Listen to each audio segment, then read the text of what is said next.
Hello दोस्तों, आज हम लोग उपस्थित हुए हैं एक विशेष क्लास के साथ, जिसमें आज हम पिछले 2025 के एक पेपर को सॉल्व कराने वाले हैं, जो कि ये 346 जेयू मार्का का एक पेपर है।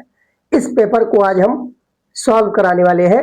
देखिए, इसमें जितने भी प्रश्न हैं उन सभी प्रश्नों की व्याख्या की जाएगी और व्याख्या सहित इन सब का हल आप लोगों को हम बताने वाले हैं, जो आगे आने वाले परीक्षा में उन प्रश्नों में रिलेटेड चीजें भी हम यहाँ बता देंगे कि अगर उससे रिलेटेड कोई चीजें आया है तो उसकी भी व्याख्या आज विस्तृत की जाएगी। तो इन सारे प्रश्नों को आज हम एक एक करके सॉल्व करने वाले हैं। देखिए कितने अच्छे अच्छे प्रश्न हैं, इन सभी प्रश्नों की व्याख्या आज की जाएगी।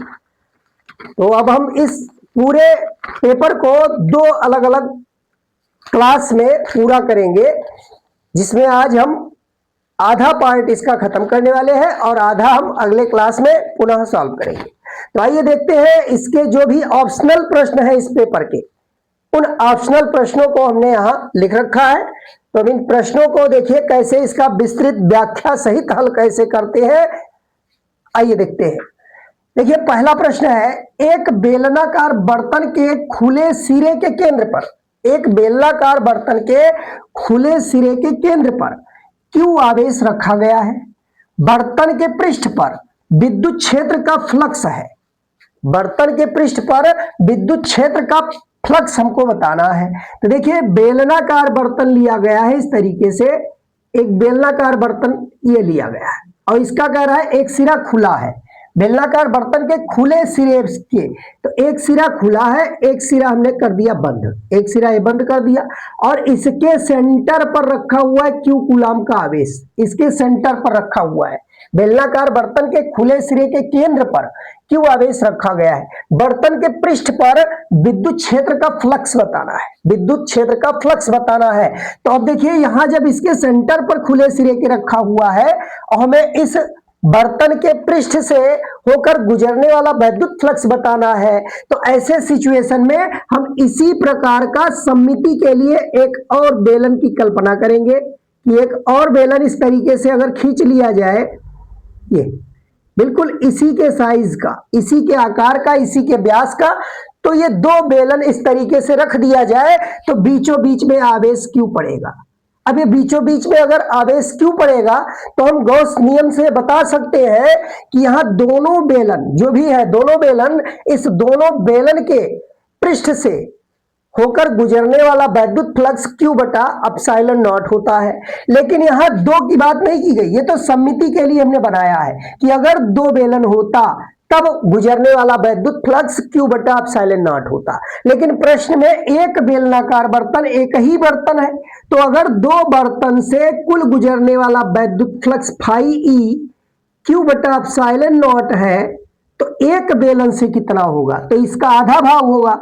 भाई आधा फ्लक्स इस बर्तन से गुजर रहा है, आधा दूसरे वाले से गुजर रहा है।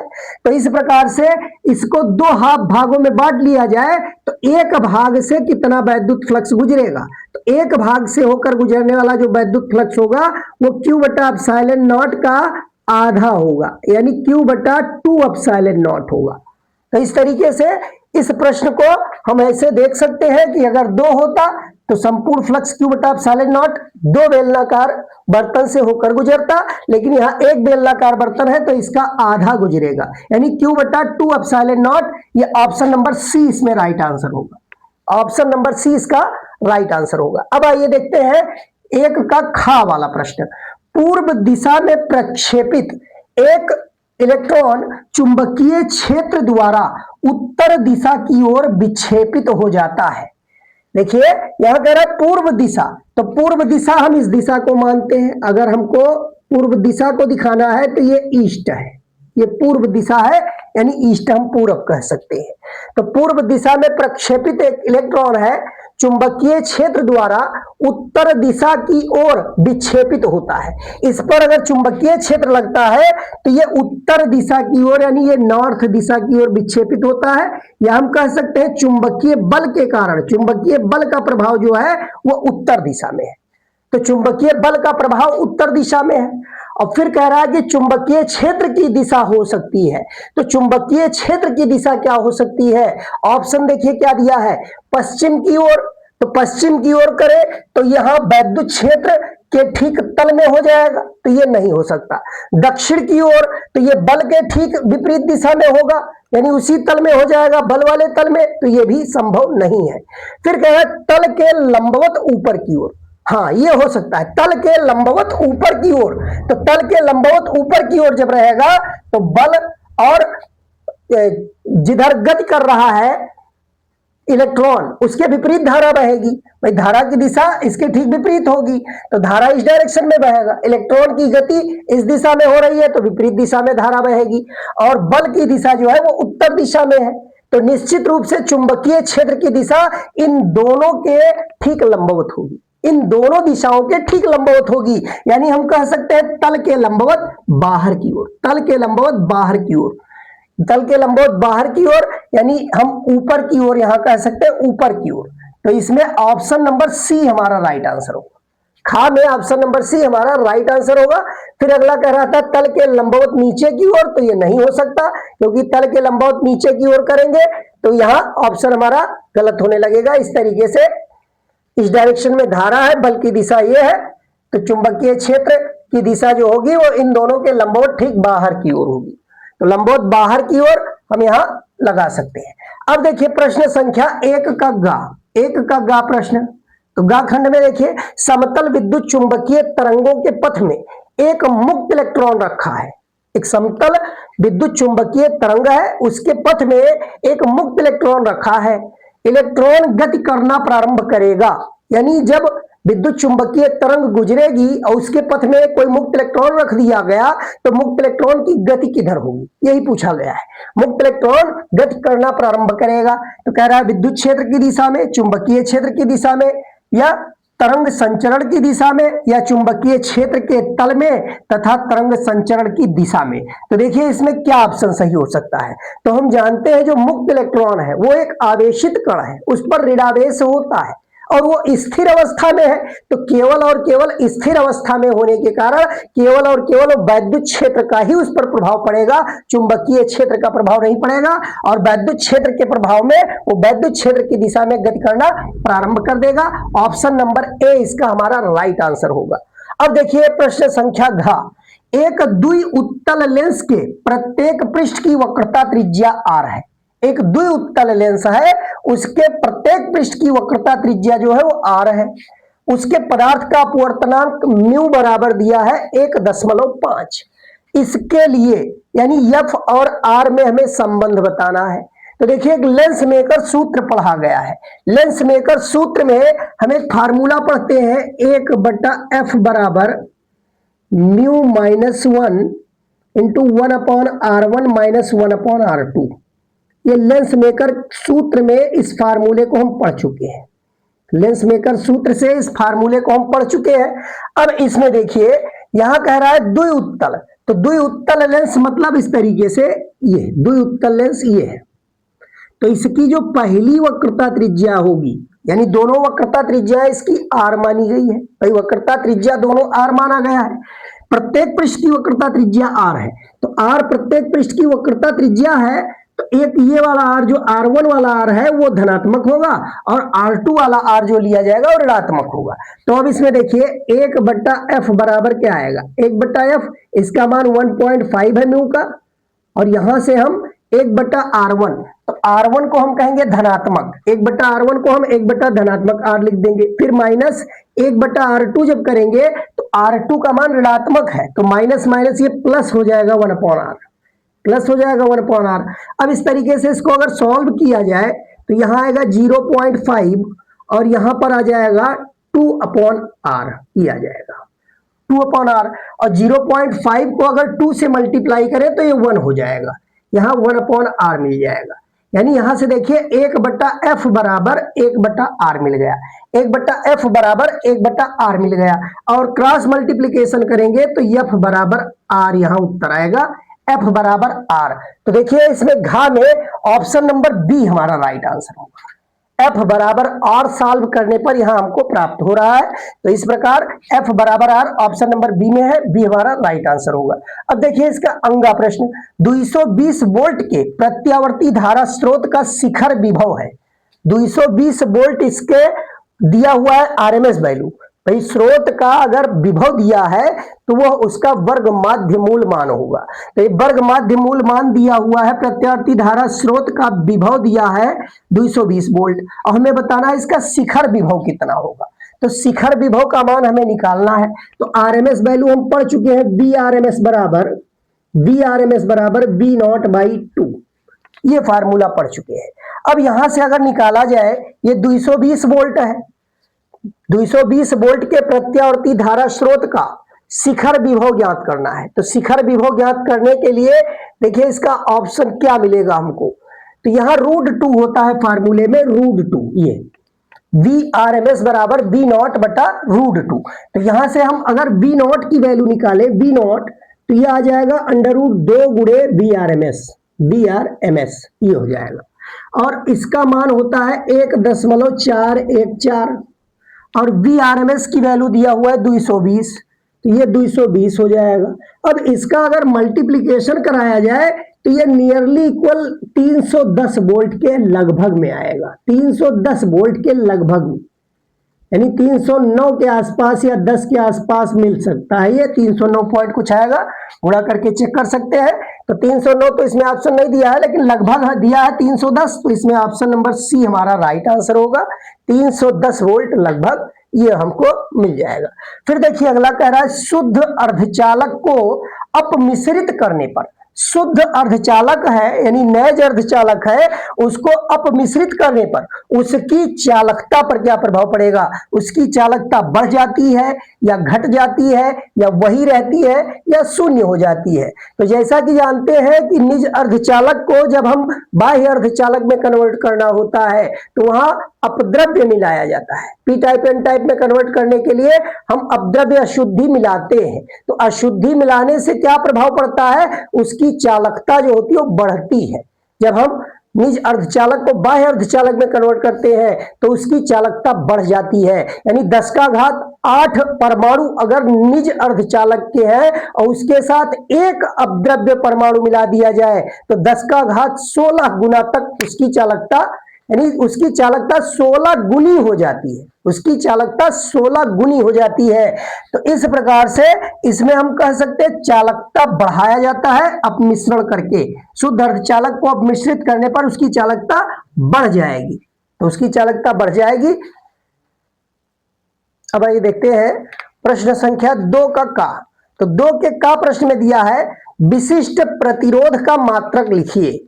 विशिष्ट प्रतिरोध का मात्रक बताना है हमको। 2 के का प्रश्न में विशिष्ट प्रतिरोध का मात्रक। तो देखिए विशिष्ट प्रतिरोध का जो मात्रक होता है, विशिष्ट प्रतिरोध, इसका हमें मात्रक बताना है। तो याद रखिए ये प्रश्न में पूछा गया है कई बार परीक्षा में। तो इसका मात्रक ओम मीटर होता है, ओम मीटर, या कहीं कहीं ऑप्शनल प्रश्न में जब ये आता है तो ओम सेंटीमीटर भी दिया मिल सकता है, ओम सेंटीमीटर भी कहा जा सकता है। ओम मीटर या ओम सेंटीमीटर ये विशिष्ट प्रतिरोध का मात्रक होता है। अब देखिए इसमें खा खंड में दूसरे का खा खंड, इसमें कह रहा है धनात्मक जेड अक्ष में रखे लंबे तार में, धनात्मक जेड अक्ष में रखे लंबे तार में 10 एम्पियर की विद्युत धारा, 10 एम्पियर की विद्युत धारा प्रवाहित है। चुंबकीय क्षेत्र की तीव्रता का मान बिंदुओं, एक बिंदु दिया है 10 सेंटीमीटर, 0,0। इस बिंदु पर हमें चुंबकीय क्षेत्र की तीव्रता का मान बताना है। यानी जेड अक्ष के अनुदिश, जेड अक्ष के अनुदिश अगर हम कहें ये एक्स अक्ष है और ये वाई अक्ष है और इसको जेड अक्ष कहा जाए, ये एक्स अक्ष है, ये वाई अक्ष है और इसको जेड अक्ष कहा जाए, ये मूल बिंदु है। तो इस जेड अक्ष के अनुदिश कह रहा है एक लंबे तार, एक तार रखा गया है इस जेड अक्ष के अनुदिश, जेड अक्ष के अनुदिश एक लंबा तार रखा गया है और इसमें कह रहा है कि विद्युत धारा प्रवाहित हो रही है 10 एम्पियर की, और फिर चुंबकीय क्षेत्र की तीव्रता का मान कहां बताना है, तो इस बिंदु पर 10 सेंटीमीटर, 0,0। तो यहां इसका मतलब क्या हुआ कि 10 सेंटीमीटर जो है वो एक्स अक्ष के अनुदिश है। एक्स अक्ष के अनुदिश ये 10 सेंटीमीटर की दूरी दिया हुआ है। तो 10 सेंटीमीटर की दूरी एक्स अक्ष के अनुदिश यहां से अगर देखा जाए तो 10 सेंटीमीटर की दूरी जहां होगी उस बिंदु पर, अब यहां देखिए y भी 0 और z भी 0, इसमें x केवल दिया है 10 सेंटीमीटर और y अक्ष और z अक्ष का जो दिया है वो 0 दिया हुआ है। तो y और z अक्ष 0 है और z अक्ष के अनुदिश कौन सा बिंदु हो सकता है, तो इसके ठीक लंबवत ऐसे होगा, z अक्ष जो है वो ठीक लंबवत होगा। तो हम कह सकते हैं x अक्ष की दिशा में जो दूरी चली जाएगी वही 10 कहीं 10 सेंटीमीटर यहां कहीं होगा। तो यहां जो दूरी दिया है तार से लंबवत दूरी, भाई जेड अक्ष और एक्स अक्ष और वाई अक्ष ये तीनों अक्ष परस्पर लंबवत होते हैं, तो एक्स अक्ष जो होगा वो जेड अक्ष के ठीक लंबवत होगा। तो इस तार से लंबवत दूरी हम इसको आर कह सकते हैं, आर बराबर 10 सेंटीमीटर ये दिया है। और हमें बताना है कि इस तार से 10 सेंटीमीटर की दूरी पर उत्पन्न चुंबकीय क्षेत्र की तीव्रता। तो एक फार्मूला हम पढ़ चुके हैं, बी बराबर mu naught upon 4 pi 2i upon R. तो इस फार्मूले की मदद से हम यहां से इस धारावाही तार से 10 सेंटीमीटर की दूरी पर उत्पन्न चुंबकीय क्षेत्र की तीव्रता निकाल सकते हैं। तो बी म्यू नॉट बटा 4 पाई का मान 10 का घात -7, और यहां से देखिए 2i का मान 10, और नीचे आर ये सेंटीमीटर में दिया है, इसको मीटर में कन्वर्ट करने के लिए 10 का घात -2 से कर दीजिए गुणा। तो यहां हो जाएगा 10 गुणे 10 का घात -2, और यहां 10 से 10 कैंसिल कर देंगे, इसको ऊपर ले जाएंगे तो 10 का घात +2 बनेगा, और 2 घात में 7 घात घटेगा तो माइनस में 5, यानी 2 गुणे 10 का घात -5 आ जाएगा। और इसका मात्रक चुंबकीय क्षेत्र है, तो चुंबकीय क्षेत्र का मात्रक हम टेस्ला लिख सकते हैं, ये टेस्ला हो जाएगा। 2 गुणे 10 का घात -5 टेस्ला, इतना चुंबकीय क्षेत्र उत्पन्न होगा। अब देखिए कह रहा है लेंज का नियम लिखिए, दो का गा खंड, दो के गा खंड में कह रहा है लेंज का नियम लिखिए। तो लेंज का नियम क्या बताया गया, लेंज का नियम विद्युत चुंबकीय प्रेरण की घटना पढ़ चुके हैं कि प्रेरित विद्युत वाहक बल अथवा प्रेरित धारा, प्रेरित विद्युत वाहक बल अथवा प्रेरित धारा सदैव उस कारण का विरोध करती है जिससे कि वह स्वयं उत्पन्न होती है। इसी को हम लेंज का नियम कहते हैं। यानी विद्युत चुंबकीय प्रेरण की घटना में बताया गया था कि जब कोई वैद्युत परिपथ के चुंबकीय फ्लक्स में, जब किसी वैद्युत परिपथ से होकर गुजरने वाले चुंबकीय फ्लक्स में परिवर्तन किया जाता है तो स्वयं उस परिपथ में एक विद्युत वाहक बल प्रेरित होता है, और परिपथ अगर बंद है तो उसमें धारा प्रेरित हो जाती है। इस घटना को विद्युत चुंबकीय प्रेरण कहते हैं। तो उसी प्रेरित धारा की दिशा के संबंध में लेंज ने बताया था कि प्रेरित विद्युत वाहक बल अथवा प्रेरित धारा की दिशा इस प्रकार होती है कि वह सदैव उस कारण का विरोध करती है जिससे कि वह स्वयं उत्पन्न हुई है। तो इसी को हम कहते हैं लेंज का नियम। तो इतना ही हमको लिखना है, 1 नंबर का यह प्रश्न है। अब देखिए 2 का घा खंड, तो 2 के घा खंड में कहा गया पूर्ण आंतरिक प्रावर्तन क्या है। पूर्ण आंतरिक प्रावर्तन के बारे में हमको बताना है। पूर्ण आंतरिक प्रावर्तन क्या होता है, टोटल इंटरनल रिफ्लेक्शन, पूर्ण आंतरिक प्रावर्तन। जैसा कि हम पढ़ चुके हैं कि जब कोई प्रकाश किरण सघन माध्यम से, ऊपर माध्यम सघन ले लिया जाए और नीचे विरल, इस माध्यम को अगर कहा जाए सघन और इसको कहा जाए विरल,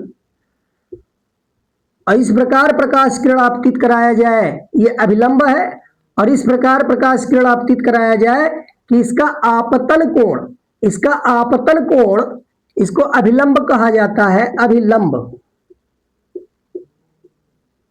और आपतित किरण इस प्रकार से आपतित कराएं कि इसका आपतन कोण आई ये इसके क्रांतिक कोण सी से बड़ा हो, यानी क्रांतिक कोण सी से बड़े आपतन कोण पर जब कोई प्रकाश किरण किसी सघन माध्यम से विरल माध्यम में आपतन कोण आई इस प्रकार से लिया जाए कि क्रांतिक कोण से वह मान बड़ा हो, तो क्रांतिक कोण से बड़े आपतन कोण पर प्रकाश किरण आपतित कराने पर संपूर्ण प्रकाश किरण अपने ही मार्ग में वापस लौट जाती है। संपूर्ण प्रकाश किरण अपने ही मार्ग में वापस लौट जाती है। इस घटना को पूर्ण आंतरिक परावर्तन कहते हैं। यही घटना पूर्ण आंतरिक परावर्तन कहलाती है।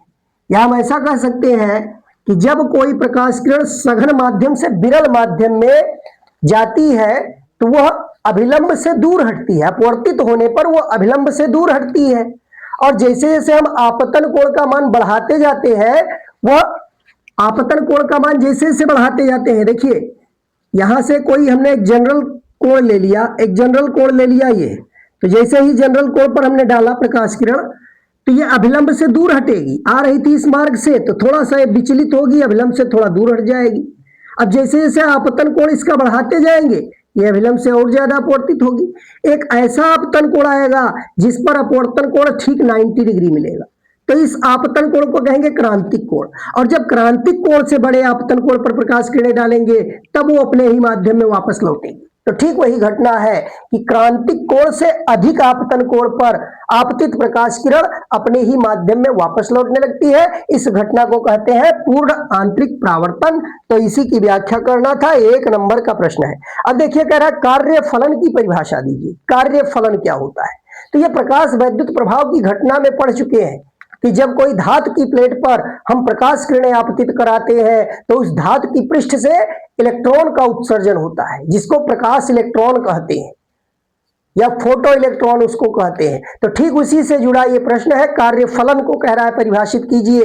तो जब कोई प्रकाश किरण किसी धातु के पृष्ठ पर आपतित की जाती है और इस प्रकार से आपतित प्रकाश फोटॉन की ऊर्जा, वह न्यूनतम ऊर्जा, आपतित फोटॉन की वह न्यूनतम ऊर्जा जो किसी धातु के पृष्ठ से इलेक्ट्रॉन का उत्सर्जन कर सके, कार्य फलन कहलाता है। इसी आपतित प्रकाश फोटॉन की वह न्यूनतम ऊर्जा जो किसी धातु के पृष्ठ से प्रकाश इलेक्ट्रॉन का उत्सर्जन कर सके, उसको हम कार्य फलन कहते हैं। उस धातु के लिए वो कार्य फलन कहलाएगा, उस ऊर्जा को कार्य फलन कहेंगे और W से उसको प्रदर्शित करते हैं। तो यही कार्य फलन की इसमें हमें परिभाषा देनी थी। 2 के अंगा में हमें कार्य फलन को परिभाषित करना था। कार्य फलन, कार्य फलन हम पढ़ चुके हैं, W से लिखते हैं और ये H न्यू नॉट के बराबर होता है, जहां न्यू नॉट देहली आवृत्ति होती है। अब देखिए अगला प्रश्न, फोटॉन की ऊर्जा का व्यंजक प्लांक नियतांक H एवं तरंगदैर्घ्य लैम्डा के पदों में लिखिए।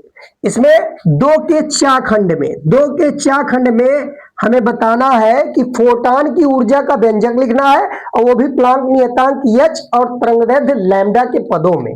तो हम जानते हैं कोई फोटॉन की जो ऊर्जा होती है, किसी फोटॉन की ऊर्जा जो होती है E बराबर H इंटू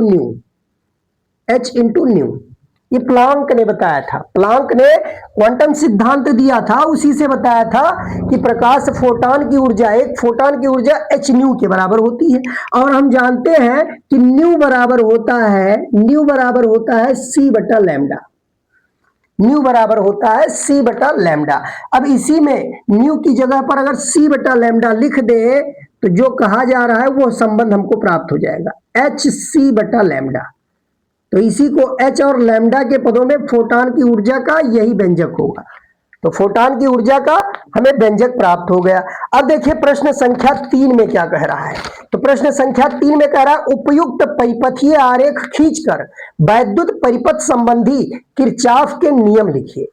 तो किरचॉफ ने 2 नियम दिया था, एक संधि का नियम दिया था कि किसी वैद्युत परिपथ के प्रत्येक संधि पर मिलने वाली समस्त धाराओं का बीजगणितीय योग 0 होता है, और दूसरा उन्होंने दिया था पास का नियम कि किसी वैद्युत परिपथ के विभिन्न बंद पास में, किसी वैद्युत परिपथ के प्रत्येक बंद पास के विभिन्न खंडों में, किसी वैद्युत परिपथ के प्रत्येक बंद पास के विभिन्न खंडों में बहने वाली धारा तथा संगत प्रतिरोध के गुणनफलों का बीजगणितीय योग उस पास में लगने वाले विद्युत वाहक बलों के बीजगणितीय योग के बराबर होता है। तो इसको हम कहते हैं पास का नियम या किरचॉफ का द्वितीय नियम। तो किरचॉफ के द्वितीय नियम को बताना था और साथ में कह रहा है उपयुक्त परिपथीय आरेख खींचिए।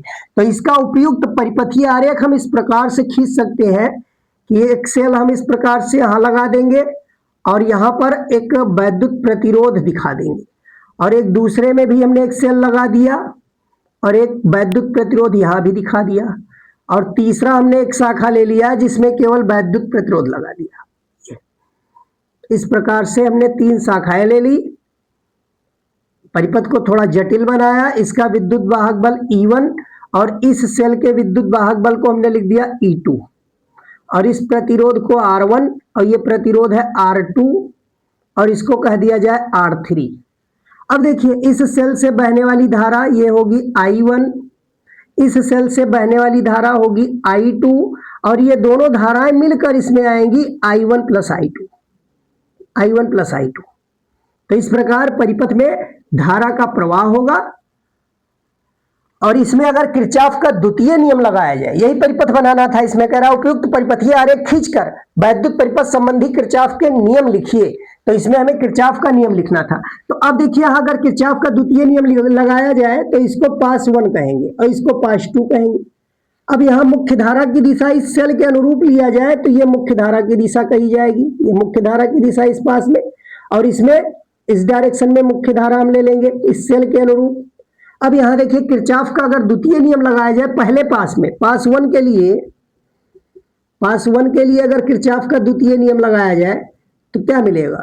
तो इसमें देखिए धारा है, इसमें I1 इंटू R1 ये मुख्य धारा की दिशा में है, और इसमें देखिए इस वाले प्रतिरोध में धारा इस डायरेक्शन में बहनी चाहिए, धारा इस डायरेक्शन में, जबकि मुख्य धारा इसके ठीक विपरीत है। यहां माइनस चिन्ह के साथ हम लिखेंगे I2 R2 बराबर, इस पास में देखिए ये मुख्य धारा के विपरीत धारा इस सेल से बह रही है, तो यहां हम लिख सकते हैं E1 माइनस E2, ये पहला इक्वेशन हो जाएगा। और इसी प्रकार पास 2 के लिए अगर कहा जाए, पास 2 के लिए, तो पास 2 के लिए देखिए इसमें एक ही सेल है E2 और इसमें मुख्य धारा की दिशा ये है, तो देखिए यहां पहले सबसे पहले R2 है तो हम लिख देंगे प्रतिरोध है R2, इसमें बहने वाली धारा I2 इंटू R2 ये मुख्य धारा की दिशा में और ये भी मुख्य धारा की दिशा में है, तो यहां प्लस कर देंगे I1 plus I2 into R3 बराबर, इसमें E2 विद्युत वाहक बल एक ही है E2। तो इस प्रकार देखिए किरचॉफ का अगर नियम लगाया जाए तो हमें 2 समीकरण प्राप्त होता है। इन्हीं दोनों समीकरणों को सॉल्व करके हम विभिन्न खंडों में बहने वाली धारा का मान ज्ञात कर सकते हैं। तो जटिल परिपथों में, जटिल वैद्युत परिपथों में किरचॉफ का द्वितीय नियम का प्रयोग करके हम उसमें धारा या संगत प्रतिरोध इस समीकरण के आधार पर ज्ञात कर लेते हैं। अब देखिए कह रहा है किसी, ये 3 का, ये प्रश्न जो बताया गया है 3 का खंड था, 3 का का। अब देखिए 3 का खा खंड, 3 खा खंड में क्या पूछा गया है, तो इसमें कह रहा है किसी प्रिज्म के लिए आई डेल्टा वक्र खींचिए तथा वक्र में न्यूनतम विचलन कोण को दर्शाइए। तो देखिए अल्पतम विचलन वाली घटना की बात पूछा जा रहा है कि अगर हम आई डेल्टा वक्र खींचे, एक्स अक्ष पर आपतन कोण ले लिया जाए आई और वाई अक्ष पर विचलन कोण ले लिया जाए डेल्टा और इनके बीच ग्राफ खींचे, तो ग्राफ हमारा कुछ इस तरीके से प्राप्त हुआ था, ग्राफ कुछ इस तरीके से मिला था इस प्रकार से। इसमें जो न्यूनतम विचलन प्राप्त हुआ था, न्यूनतम विचलन, ये न्यूनतम विचलन, इसी को हम अल्पतम विचलन कोण डेल्टा एम कहे थे, डेल्टा एम, ये डेल्टा एम अल्पतम विचलन कोण। तो यही ग्राफ केवल इसमें दिखाना है, आई डेल्टा वक्र खींचिए तथा वक्र में न्यूनतम विचलन कोण को दर्शाइए। तो यहां देखिए डॉटेड लाइन से न्यूनतम विचलन कोण डेल्टा एम को दर्शाना था। अब देखिए खंड गा, इसमें 3 के गा खंड में, 3 का गा खंड जो दिया है इसमें पूछा जा रहा है कि नाभिकीय संलयन की व्याख्या कीजिए। तो नाभिकीय संलयन क्या होता है, जब 2 हल्के नाभिक एक दूसरे के अति निकट आते हैं, जब 2 हल्के नाभिक बहुत तीव्र गति से एक दूसरे के निकट आते हैं तो वह दोनों एक दूसरे से संलयित होकर एक भारी नाभिक बना लेते हैं। 2 हल्के नाभिक एक दूसरे के निकट तीव्र गति से जब आते हैं तो एक दूसरे से संलयित होकर एक भारी नाभिक का निर्माण करते हैं, जिसे हम इस घटना को नाभिकीय संलयन कहते हैं। तो यह घटना नाभिकीय संलयन कहलाती है। तो इस प्रकार से हम दिखा सकते हैं, जैसे यूरेनियम का नाभिकीय विखंडन दिखाया गया था, तो इसे हल्के हल्के नाभिकों का संलयन भी हाइड्रोजन से हीलियम में संलयन होता है। सूर्य के भीतर जो रासायनिक प्रक्रिया होती है, हम वहां से भी उदाहरण लिख सकते हैं। तो इस प्रकार से इसको दिखाया जा सकता है। अब देखिए, इसमें 3 का घा खंड है।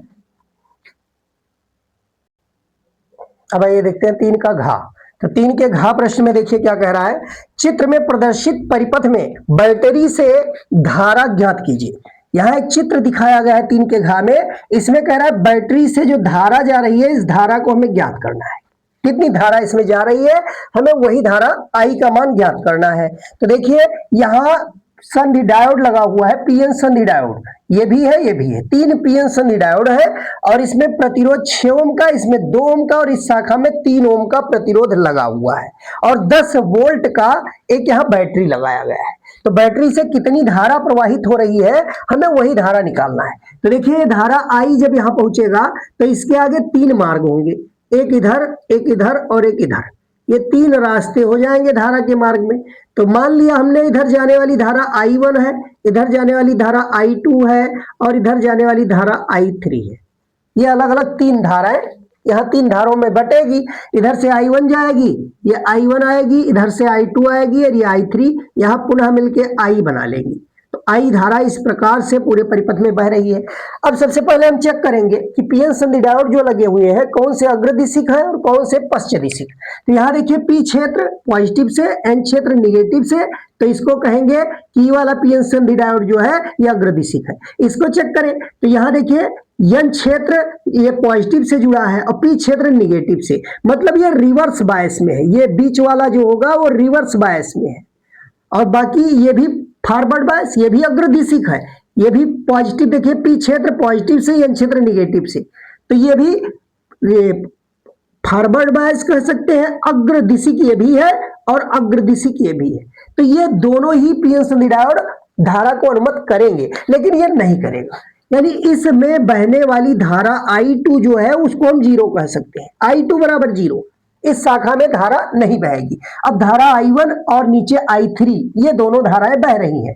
तो इस प्रकार यहां देखिए 6 ओम है, नीचे 3 ओम और दोनों में भिन्न भिन्न धाराएं हैं। तो हम यहां इनका तुल्य प्रतिरोध अगर ज्ञात करें, तुल्य प्रतिरोध देखिए कितना होगा, 1/R बराबर, तो यहां से हम लिख सकते हैं 1/6 प्लस 1/3, 1/6 प्लस 1/3, क्योंकि ये समांतर क्रम में है, भिन्न भिन्न धाराएं हैं।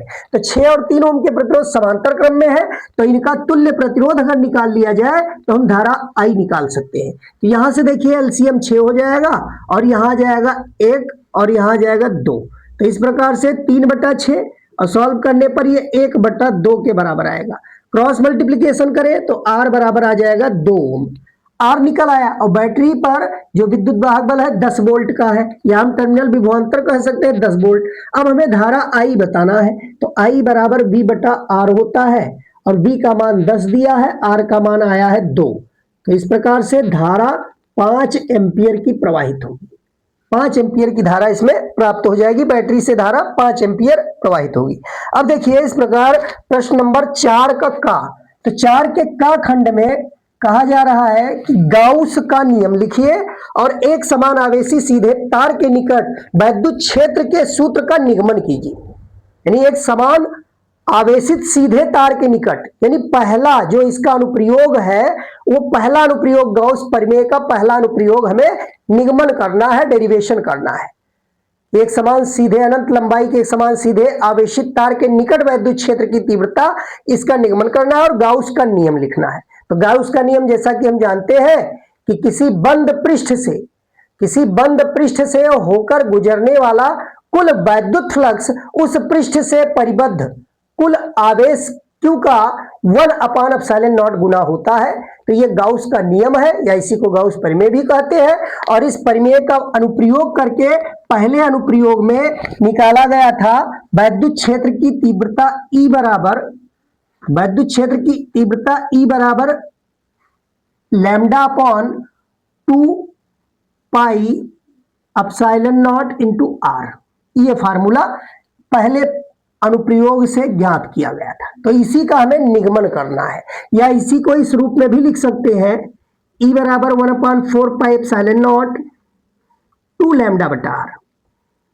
तो ये एक ही है दोनों, इसका निगमन पहले अनुप्रयोग में किया गया है, आप पीछे वीडियो में देख सकते हैं, पीछे क्लास रिवर्स करके चेक करके वहां से इसका रिवीजन कर सकते हैं। फिर देखिए 4 का खा खंड, तो 4 के खा खंड में कह रहा है दर्शाए गए परिपथ में 2 ओम तथा 10 ओम के प्रतिरोधकों में प्रवाहित धाराएं, हमें 2 ओम और 10 ओम प्रतिरोधक जो लगे हुए हैं इसमें प्रवाहित होने वाली धाराएं ज्ञात करनी है एवं संधारित्र पर आवेश की गणना करनी है। संधारित्र पर कितना आवेश है, हमको आवेश क्यों निकालना है, और इन दोनों में बहने वाली धाराएं बतानी है। तो देखिए मान लीजिए यहां से धारा चल रही है I1, यहां से धारा I1 चल रही है। अब आगे चल के यहां देखिए धारा का 2 मार्ग हो जाएगा। इसमें हमने मान लिया या इस धारा को सीधे I कह दिया जाए, इस धारा को I कह दिया गया, और यहां से देखिए I धारा यहां आएगी, 2 भागों में बटेगी। तो यहां हमने मान लिया कि इसमें धारा जा रही है I1 और इसमें आ रही है धारा I2, इस प्रकार से हमने मान लिया। फिर ये I2 धारा आगे जाएगी, यहां I2, और यही धारा फिर इधर से I1, यहां देखिए I1 इधर से I2 इधर से, दोनों मिलकर इसमें पुनः I धारा यहां बना लेगी। तो ये धारा हम दिखा सकते हैं इस तरीके से। अब यहां हम चेक कर रहे हैं, इसमें देखिए संधारित्र लगा हुआ है, और हम जानते हैं अगर किसी शाखा में संधारित्र लगा है तो संधारित्र वाले यहां एक बार ये पूर्ण आवेशित हो जाने पर इसका वैद्युत प्रतिरोध जो होगा वो अनंत हो जाएगा, यानी इस शाखा में धारा प्रवाह नहीं होगा। संधारित्र वाली शाखा में I1 धारा जो बह रही है वो शून्य होगी, I1 बराबर 0। संधारित्र लगा होने के कारण इसमें धारा नहीं प्रवाहित होगी, यानी जो सेल से धारा आ रही है वो पूरा का पूरा धारा इधर चली जाएगी। तो इस प्रकार हम कह सकते हैं जो धारा I थी वो धारा I2 के बराबर होगी। I और I2 एक ही धारा है, क्योंकि इस शाखा में धारा नहीं बहेगी संधारित्र लगा होने के कारण। अब देखिए, अब ये धारा जो I धारा इस 8 ओम में जा रही है वही धारा 2 ओम में जाएगी, इधर धारा मुड़ेगी नहीं। तो 8 ओम और 2 ओम में एक ही धारा प्रवाहित हो रही है, मतलब ये दोनों श्रेणी क्रम में है। तो श्रेणी क्रम में होने के कारण इस परिपथ का अगर तुल्य प्रतिरोध कहा जाए तो परिपथ का तुल्य प्रतिरोध R का मान हो जाएगा 8 + 2 यानी 10 ओम तुल्य प्रतिरोध हो जाएगा।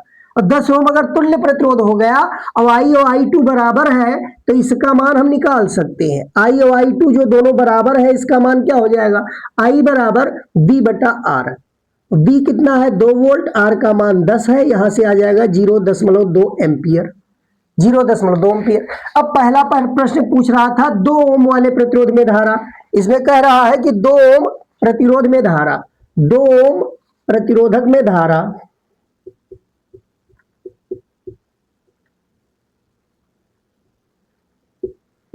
तो 2 ओम प्रतिरोधक में धारा कितनी बहेगी, तो यही धारा I प्रवाहित हो रही है, ये 0.2 एम्पियर की होगी। और फिर कह रहा है 10 ओम प्रतिरोधक में धारा, तो 10 ओम प्रतिरोधक में धारा, तो 10 ओम देखिए बीच वाली शाखा में है, इसमें धारा I1 0 थी तो इसलिए इसको 0 कह देंगे, ये 0 धारा इसमें होगी 10 ओम में। अब हमें बताना है संधारित्र के प्लेटों पर आवेश कितना है, तो उसके लिए A और B के बीच विभवांतर निकालना होगा। A व B के बीच विभवांतर,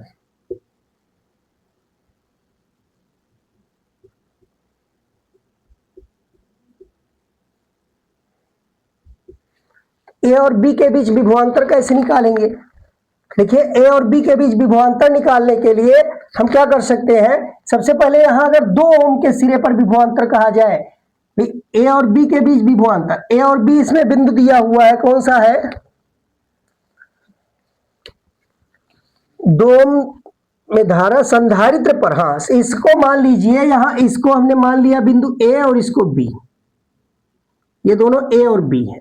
अब ये ब्रांच ये तीनों एक दूसरे के समांतर क्रम में हो, ये तीनों एक दूसरे से समांतर क्रम में, जितना वोल्टेज इसके सिरे पर उतना ही वोल्टेज इसके सिरे पर, उतना ही वोल्टेज इसके सिरे पर कह सकते हैं।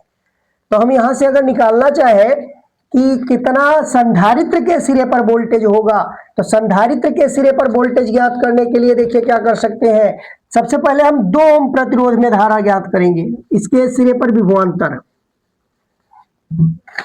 देखिए सर्वप्रथम इसमें हमें ज्ञात करना पड़ेगा 2 ओम के सिरों के बीच विभवांतर,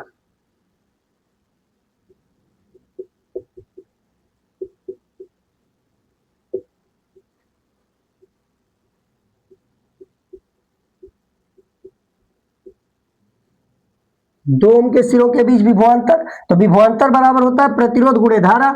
डोम में बहने वाली धारा है 0.2, डोम में बहने वाली धारा है 0.2 यानी 0.2, और इसका प्रतिरोध कितना है 2, तो यहां से हमको मिल जाएगा 0.4 वोल्ट। अब हमको बताना है ए व बी के बीच, तो यहां से हम लिख सकते हैं ए व बी के बीच विभवांतर, ए व बी के बीच विभवांतर कितना होगा, तो टोटल बैटरी का 2 वोल्ट है और इसमें से 0.4 का विभव पतन हो जाएगा, 1.6 वोल्ट ये आ जाएगा। ए व बी के बीच विभवांतर मिल गया।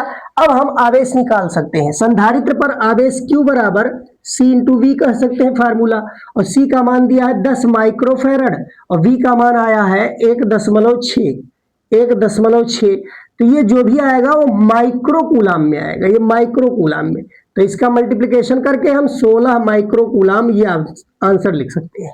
तो इस प्रकार 4 का खा समाप्त हुआ। अब देखिए 4 का गा खंड, एम्पियर नियम की सहायता से लंबी धारावाही प्रणालिका के अंदर उत्पन्न चुंबकीय क्षेत्र की तीव्रता के लिए व्यंजक प्राप्त कीजिए। तो पीछे एक सूत्र प्राप्त किया गया है, बैक करके क्लास में देख सकते हैं।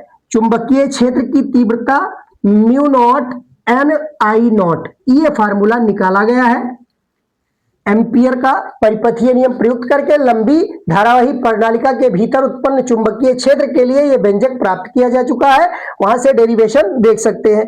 फिर देखिए आगे, 1 मीटर लंबी धातु की, ये घा खंड में है, 4 के घा खंड में देखिए 4 का घा, इसमें कह रहा है 1 मीटर लंबी धातु की छड़, एक धातु की छड़ है जिसकी लंबाई है 1 मीटर, 1 मीटर लंबी धातु की छड़, उसके एक सिरे से जाने वाले अभिलंबवत अक्ष के परितः 400 रेडियन पर सेकेंड, 400 रेडियन पर सेकेंड का यहां कोणीय वेग दिया है, 400 रेडियन पर सेकेंड की कोणीय आवृत्ति से घूर्णन कर रही है।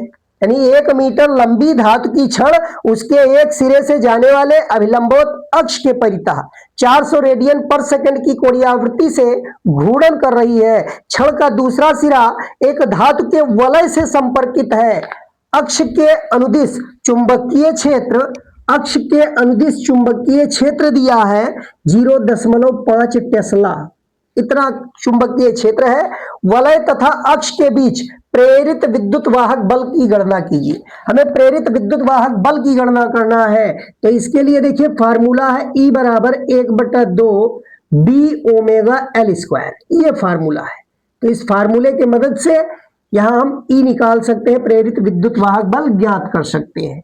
तो देखिए कैसे ज्ञात करेंगे, 1/2 और B का मान दिया है 0.5, ओमेगा का मान दिया है 400 और L का मान 1 मीटर दिया है, तो 1 का स्क्वायर।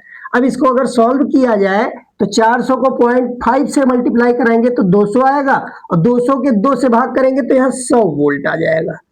विद्युत वाहक बल 100 वोल्ट ये सॉल्व करने पर यहां से प्राप्त होगा।